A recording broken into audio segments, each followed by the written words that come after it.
There's an endless number of living organisms on planet Earth, starting from nanoaquarium, amoeba, paramecium, E. coli, ants, fireflies, rabbits, snakes, turtles, butterflies, humans, elephants, giraffes. The list is endless. All are living organisms.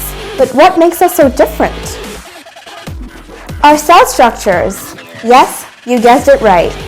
So what are we waiting for? I can't wait to get this show on the road. There are two main types of cells, eukaryotic cells and prokaryotic cells. In this video, we're going to dig deeper into eukaryotic cells and what is so special that makes us, us. Organisms that have a well-defined nucleus and membrane-bound organelles are called eukaryotes, and their cell structure and their cells are called eukaryotic cells. They are found in plants, animals, and fungi.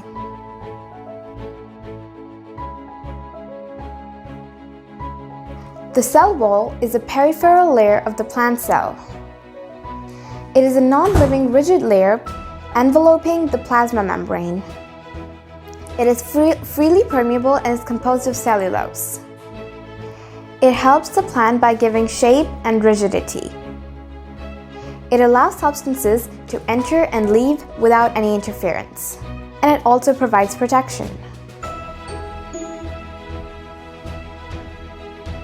The cell membrane or the plasma membrane is the outermost layer of the animal cell. It extends alongside the cell wall in the plant cell. It is semi-permeable, that is, it allows only some substances like oxygen and carbon dioxide to enter and exit the phospholipid bilayer of proteins and carbohydrates. It separates the contents of the cell from its surroundings, regulates the entry of certain solutes and ions, and helps maintain the shape of the animal cell.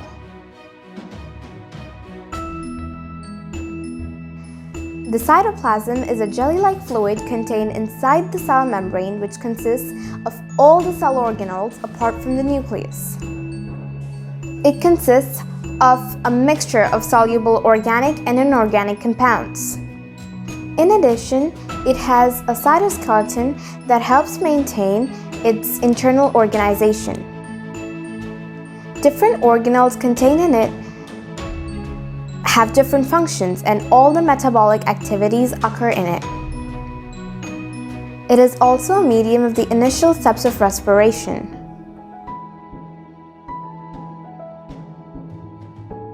The endoplasmic reticulum is a network of double membrane tubes with the plasma membrane on the outside and the nuclear membrane on the inside. They as well have a phospholipid bilayer, and they may be smooth or rough depending on whether ribosomes are attached to it. The smooth endoplasmic reticulum with no ribosomes act as a supportive structure for the cell.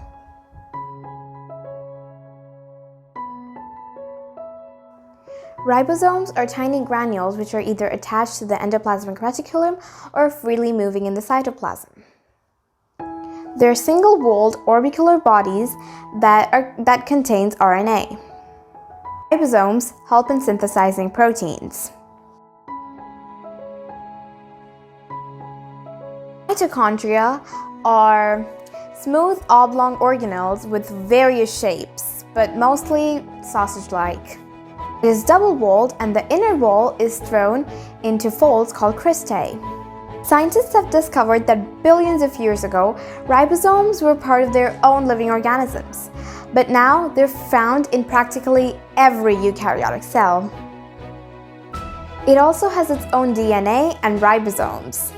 Mitochondria is qualified for the cell functions. If mitochondria is removed, the cell dies, and it also contains chromosomes that bear genes and control hereditary characters.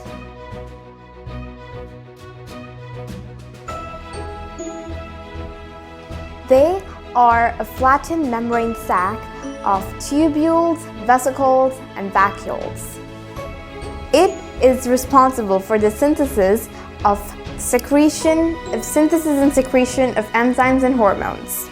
It also forms the acrosome of sperms only found in animals and humans.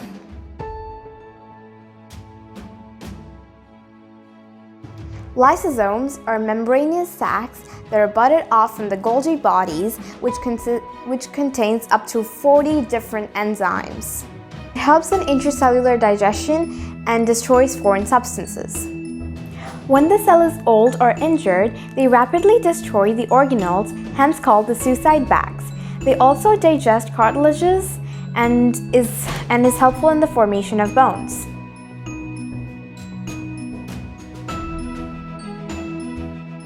This region is surrounded by 1 or 2 centrioles surrounded by microtubules, which forms Aster, something like a star, during cell division.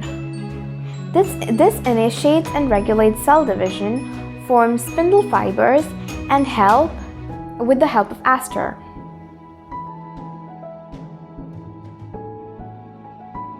Plastids come in several types. The most common chloroplasts contain a green pigment known as chlorophyll.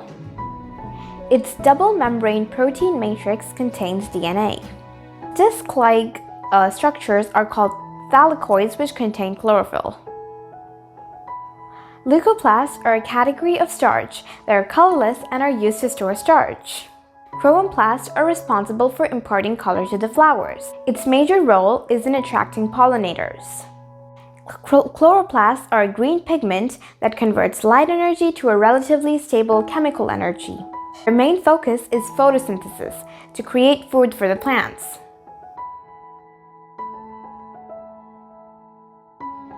The nucleus is the largest organelle, and it is spherical or dense. It has a nuclear membrane with pores which allow substances to enter and leave. It contains a network of chromatin fibers which contain DNA. It helps in regulating cell functions, contains chromosomes, and if removed, the cell dies.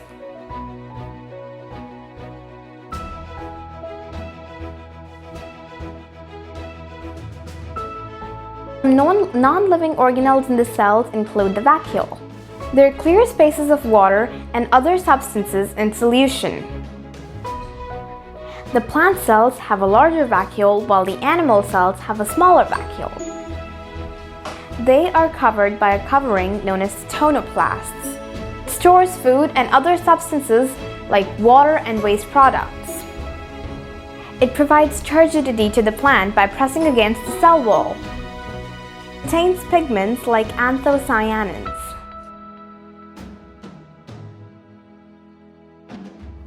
Granules are small particles, droplets, or crystals. They store starch in the plant cell, glycogen in the animal cell, and fat-containing granules that serve as food for cells. Watching! See you in the next one!